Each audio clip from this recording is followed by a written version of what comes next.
ছোট্ট মেয়ে অস্মির জন্মদিন ছিল 4 তারিখে। আমাদের কাছে ওনারা খাবার আর কেক একই সঙ্গে অর্ডার করেছিলেন। কেকটা সন্ধেই দিয়ে দিতে বলেছিলেন এবং খাবারটা নিয়েছিলেন একটু রাতে, যেহেতু খাবারে ফিশ ফ্রাই আর কচুরি ছিল সেই জন্যে।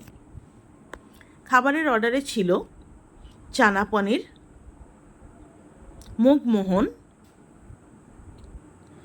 Fried rice, chilli chicken, fish fry, আমের চাটনি আর পাঁপড়।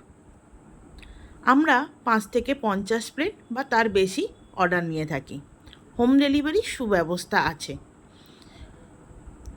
ঘরোয়া সুস্বাদু খাবার খেতে হলে প্রিয়াঙ্কা কুইজিনে অবশ্যই যোগাযোগ করতে হবে।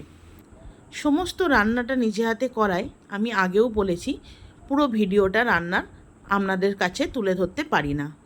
যেইটুখানি ভিডিও রান্না করতে করতে আমার পক্ষে সম্ভব, সেটাই আমি আপনাদের সঙ্গে শেয়ার করি। ভালো লাগলে লাইক, কমেন্ট, শেয়ার করবেন। কেউ যদি আমার কাছে হোমমেড কাস্টমাইজ কেক শিখতে চান, অত্যন্ত অল্প খরচে আমি এই কেক আপনাদের শিখিয়ে দেবো নিজে হাতে ধরে। আমার ইউটিউব চ্যানেল প্রিয়াঙ্কা কুইজিন, সেখানেও আপনারা সাবস্ক্রাইব করতে পারেন। আন্দুল বা তার আশেপাশে এলাকা থেকে কেউ যদি দেখে থাকেন, আমাদের সঙ্গে অর্ডারের জন্য যোগাযোগ করুন।